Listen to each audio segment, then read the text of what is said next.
Picture this: cargo ships loaded with fresh scallops, ready to cross the sea. Japanese fishing communities celebrating their long-awaited return to the world's most lucrative seafood market.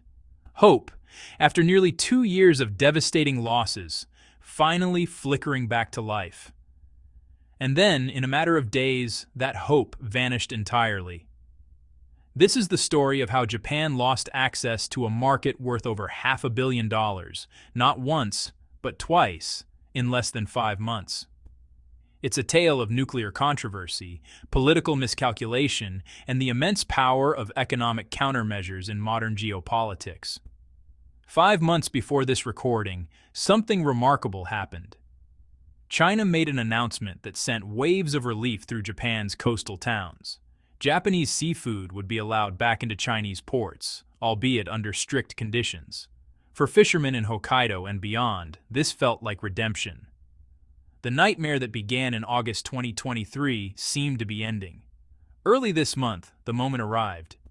6 metric tons of premium scallops made the journey across the East China Sea, becoming the first Japanese seafood products to legally enter China since the trade suspension that crippled an entire industry. Japanese exporters were already planning their next moves. Another 4 tons were scheduled for shipment over the following 60 days. But geopolitics rarely follows a predictable script. Just as Japan's fishing industry prepared to rebuild what it had lost, a series of political statements triggered an immediate and severe response from Beijing. Within days, China announced a complete closure of all seafood import channels from Japan. The fragile bridge that had just been reconstructed came crashing down again. For Japanese fishermen who had invested everything in this comeback, the timing couldn't have been worse. The market they were counting on, worth more than $500 million annually, disappeared overnight again. Less than 150 days separated the announcement of resumed trade from its total suspension. What happened in those critical months? And more importantly, why did China decide to slam the door shut once more? If you're interested in understanding the intersection of global trade, politics, and economic warfare, make sure to subscribe to this channel. We break down complex international stories into clear, compelling narratives that help you understand the world we're living in. Now let's dive deep into this unfolding crisis. Japan's ocean economy, a nation built on the sea. To understand the magnitude of what's at stake, we need to understand Japan's relationship with the ocean. This isn't just about fish, it's about identity, livelihood, and economic survival for entire regions. Japan sits surrounded by water on all sides, a geographic reality that has shaped its culture, cuisine, and commerce for thousands of years. The nation's extensive coastline isn't just scenic, it's an economic powerhouse. Continental shelves rich in nutrients, protected bays perfect for aquaculture, and island clusters that create ideal fishing grounds have made Japan one of the world's premier seafood producers. The Japanese haven't just exploited this advantage, they've perfected it. Their salmon is considered among the finest on the planet. Their scallops are prized in restaurants from New York to Singapore. The expertise developed over generations has created products that command premium prices in international markets. The numbers tell a compelling story. More than 120,000 Japanese citizens work in industries directly tied to seafood exports. These aren't just fishermen, they're processors, packagers, shippers, quality inspectors, and cold storage operators. Each of these workers generates an average annual output valued at $82,000, a figure that speaks to both the productivity and the economic importance of this sector.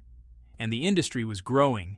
Companies were expanding facilities, investing in new fishing vessels, and training additional workers. The reason for this confidence was simple. Right across the water lay China, a nation of 1.4 billion people with an insatiable appetite for seafood. The statistics from 2022 paint a picture of deep commercial integration. Japan exported approximately $2.4 billion worth of fish and aquatic products that year. Of this substantial total, China alone accounted for 22%, roughly $520 million. No other single country came close to matching China's importance as a buyer of Japanese seafood. For coastal communities in regions like Hokkaido, this wasn't abstract macroeconomics. It was their entire world. Generations of families had built their lives around catching, processing, and selling seafood to Chinese buyers who paid good prices and ordered in massive quantities.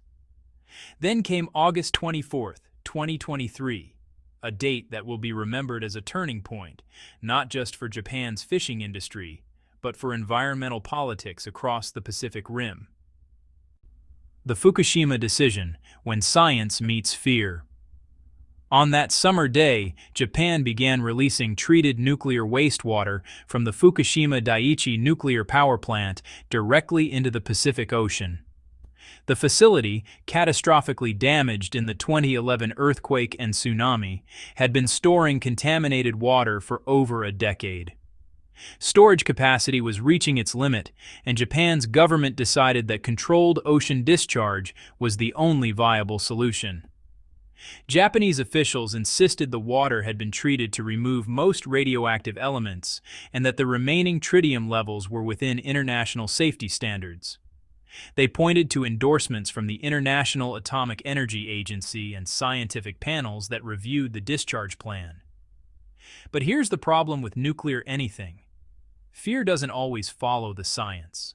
This wasn't a one-time emergency release. Japan announced that these discharges would continue in phases, year after year, potentially for 30 years or more. Small batches released over time, diluted by the vast Pacific, theoretically safe according to technical assessments. The international response was swift and divided. China, Russia, North Korea, and several Pacific Island nations voiced fierce opposition. They argued that Japan was essentially using the ocean as a dumping ground for its nuclear problems, forcing neighboring countries to share the risks without their consent. Japan maintained that the discharge posed no threat to marine ecosystems or human health. But the damage to perception was already done. A nuclear contaminated label, whether scientifically justified or not, is nearly impossible to remove from food products in the minds of consumers. China's response was immediate and total. On the same day that discharge began, Beijing announced a comprehensive ban on all Japanese seafood imports. No exceptions, no grace period, no room for negotiation. Collapse. When a market disappears overnight. The impact was catastrophic and immediate. By 2024, China's share of Japanese seafood imports had plummeted from 22% to barely 2%. And that remaining sliver wasn't even food. Most of it consisted of ornamental items, pearls for jewelry, decorative koi fish for garden ponds, products valued at approximately $40 million, less than 1/10 of what the food trade had been worth. Japanese exporters tried to adapt. Products originally destined for Chinese markets were redirected back into domestic channels. But Japan's own seafood market was already saturated. Japanese consumers weren't increasing their fish consumption just because exporters needed to dump excess inventory. And here's the bitter irony. Many Japanese consumers themselves became skeptical about eating domestic seafood after the Fukushima discharge began. If your own population is worried, how can you convince foreign buyers? The global market offered little relief. Although Japan and Western nations are allies, seafood is one area where politics doesn't trump consumer concern. American, European, and Australian buyers showed little interest in ramping up purchases of Japanese seafood in the wake of the nuclear wastewater controversy. The stigma was simply too strong. For fishermen and seafood processors, especially those in regions heavily dependent on Chinese exports, the situation became desperate. Some businesses reported order volumes dropping by 30 to 40% overnight. Others saw their order books go completely blank. Zero sales, zero revenue, endless fixed costs. In Hokkaido, warehouses filled to capacity with scallops and sea cucumbers that had nowhere to go. Cold storage facilities ran continuously, burning electricity to keep products frozen while owners searched desperately for buyers. Small and medium-sized enterprises, the backbone of coastal economies, began collapsing one after another. Some fishermen faced a heartbreaking dilemma. What do you do with seafood that's starting to spoil? You can't sell it, you can't give it away, and destroying it feels like erasing your own livelihood with your own hands. Yet day by day, they watched products deteriorate, representing not just lost money, but lost labor, lost fuel, lost hope. The Japanese government responded with subsidy packages totaling hundreds of billions of yen. On paper, it looked substantial. In reality, compared to the massive revenue stream that China had represented, these subsidies were a temporary band-aid on a structural wound. A glimmer of hope. China's conditional reopening. Then, in June of this year, something shifted.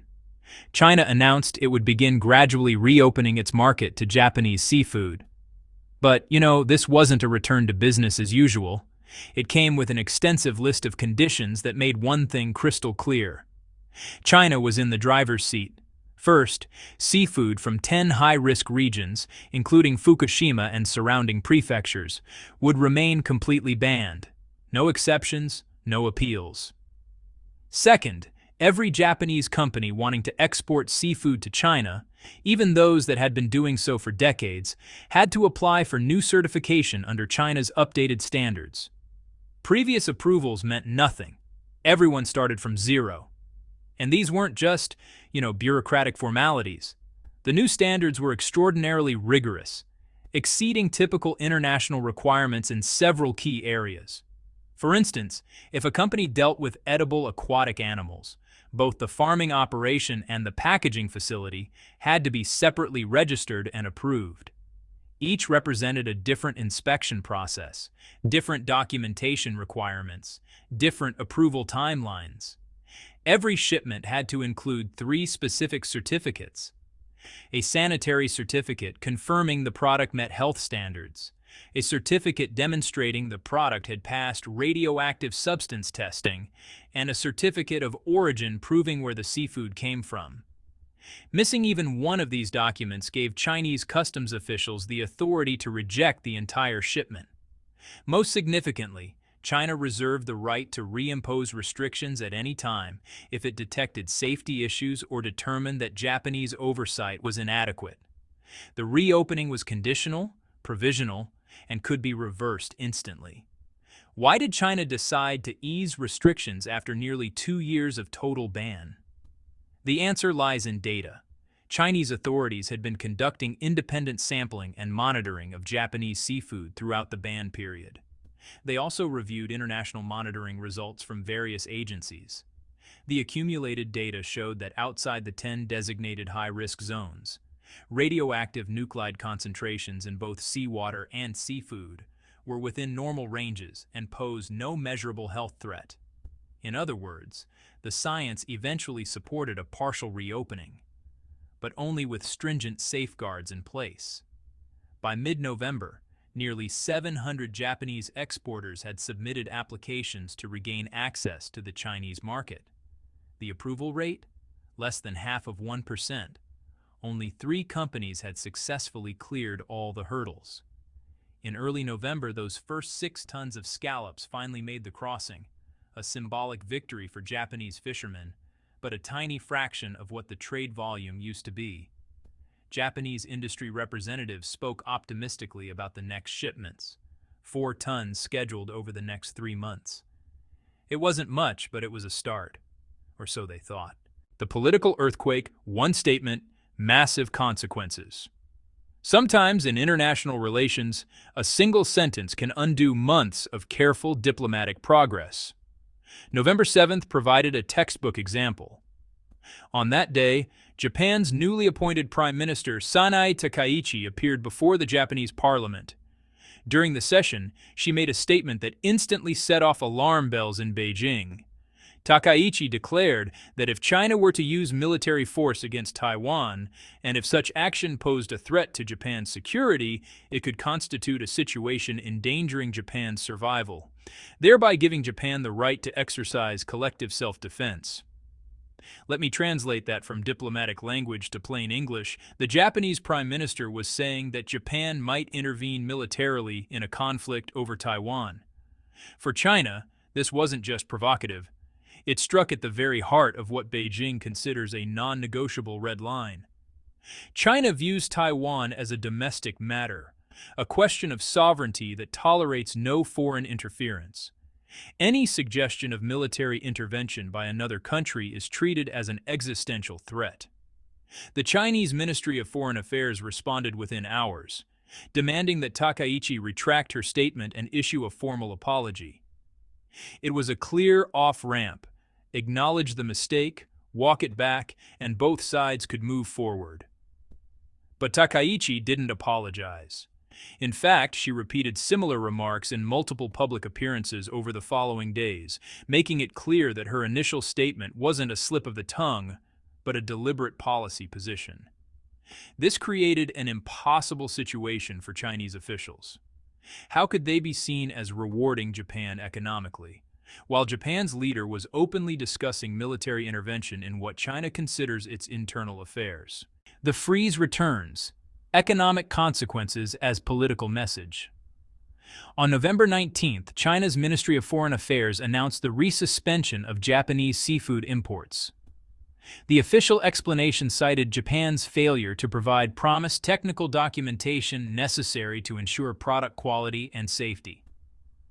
China stated it needed to continue monitoring the safety of Fukushima's wastewater treatment process.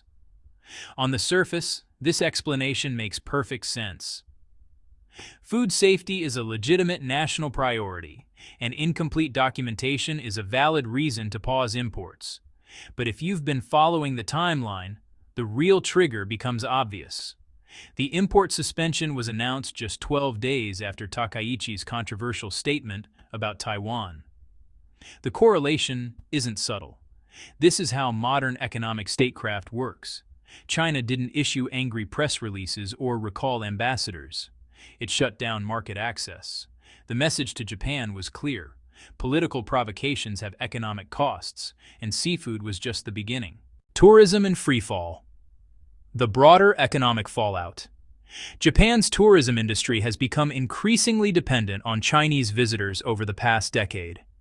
The geographic proximity makes Japan an easy destination for Chinese tourists, and the combination of safety, cleanliness, shopping, and cultural attractions has made it enormously popular. The numbers from 2024 tell the story. Chinese tourists spent approximately $10.8 billion in Japan that year. By September alone, spending had already reached $10.2 billion. Both in total visitor numbers and in spending, China consistently ranked as Japan's #1 source of tourism revenue. But after Takaichi's comments and her refusal to retract them, the bottom fell out. Within days, several major Chinese airlines introduced free cancellation and rebooking policies for flights to Japan. This wasn't coincidence. It was a facilitated policy shift. Approximately 500,000 airline tickets from China to Japan were canceled within the first week. Travel agencies across China suspended their Japan tour packages. Social media campaigns encouraged Chinese citizens to choose alternative destinations. The timing was particularly devastating. Every spring, especially in March and April, hundreds of thousands of Chinese tourists visit Japan to see the famous cherry blossoms and tour iconic sites like Mount Fuji.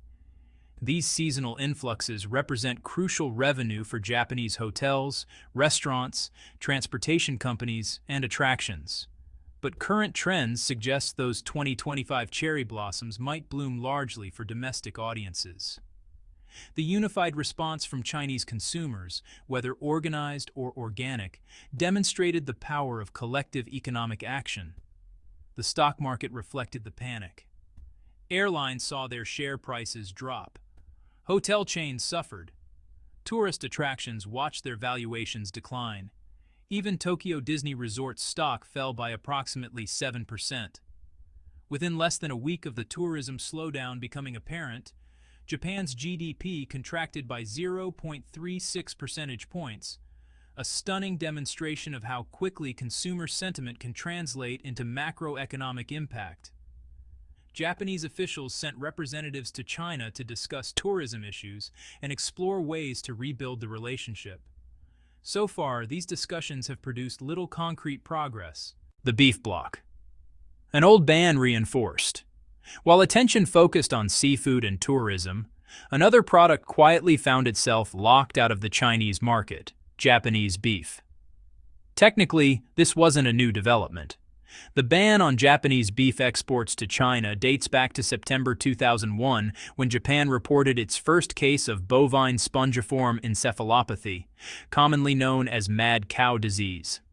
China immediately halted all beef imports from Japan to protect domestic consumers, a precautionary measure similar to actions taken against the United Kingdom and European Union during their own BSE outbreaks.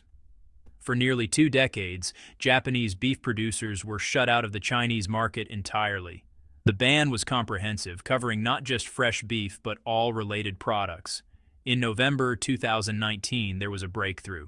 China and Japan signed an Animal Health and Quarantine Cooperation Agreement, which was widely seen as a critical step toward eventually lifting the beef ban. Japan's Ministry of Foreign Affairs publicly celebrated the agreement, and Japanese media reported optimistically about the possibility of premium Wagyu beef finally reaching Chinese consumers. This July, agricultural officials from both countries met in Beijing and agreed to accelerate implementation of the agreement. After more than 20 years, Japanese beef seemed poised to return to one of the world's largest and most lucrative meat markets. But Takaichi's Taiwan comments changed the calculation. The pathway that had been slowly opening suddenly closed again. Without any formal announcement, the process simply stopped. Meetings were postponed. Timelines became vague. The momentum evaporated. Once again, it's Japanese farmers and small business owners who bear the heaviest burden, people who had invested in expanding operations, improving facilities, and preparing for market access that now seems further away than ever. The pattern of economic statecraft. Step back and look at the broader pattern emerging here. This isn't just about seafood, tourism, or beef. It's about how nations exercise power in an interconnected global economy. Military confrontation between major powers is catastrophically expensive and dangerous. Traditional diplomatic protests are often ignored. But economic leverage, selectively applied market access, controlled consumer behavior, coordinated corporate responses can deliver powerful messages without firing a single shot. China's response to Japan's political positions has been calibrated across multiple sectors simultaneously. Seafood exports, shut down. Tourism revenue, severely impacted. Beef market access, frozen. Each action individually might seem manageable, but together they create compounding pressure on Japan's economy. And here's what makes this particularly effective. The pain is concentrated in specific sectors and regions. Hokkaido's fishing communities, tourism-dependent cities like Kyoto and Osaka, beef producers who were counting on market expansion. These groups feel the impact acutely and have strong incentives to lobby their own government for policy changes. This is economic statecraft at work in the 21st century. It's targeted, it's reversible, and it sends clear political messages while maintaining deniability through seemingly technical justifications. Conclusion. The cost of miscalculation. What can we learn from Japan's experience of losing and briefly regaining and then losing again access to a $500 million seafood market in less than 5 months? First, in modern international relations, economic interdependence cuts both ways. Japan's fishing industry became dependent on Chinese consumers, which created vulnerability when political tensions arose. Diversification isn't just a business strategy, it's a geopolitical necessity. Second, consumer trust, once lost, is extraordinarily difficult to rebuild. The nuclear wastewater discharge may be scientifically defensible, but perception matters more than peer-reviewed studies when people decide what to feed their families. Third, political leaders should recognize that their words carry economic consequences. Takaichi's statements about Taiwan might have played well domestically, but they destroyed months of careful work to rebuild trade relationships. Was it worth it? Japanese fishermen, hotel workers, and beef farmers are still waiting for an answer. Finally, this story reminds us that globalization hasn't eliminated conflict between nations. It's simply changed how that conflict is expressed. Markets become battlegrounds, supply chains become leverage points, and consumers become participants in geopolitical struggles they might not even fully understand. For the Japanese fishermen who watched those first 6 tons of scallops sail to China with hope in their hearts, only to see the entire market shut down again days later, this isn't an academic exercise. It's their livelihood, their future, their children's inheritance. The question now is whether Japan and China can find a way forward that separates economic cooperation from political disagreements, or whether we're witnessing a fundamental decoupling that will reshape trade patterns across Asia for decades to come. One thing is certain. In the complex game of modern international relations, a single careless statement can cost billions, and the most vulnerable are rarely the ones who made the decisions. Make sure to subscribe to our channel and enable notifications so you don't miss our upcoming deep dives into global economics, trade wars, and the hidden forces shaping our world. We'll continue bringing you stories that matter, told with depth and clarity.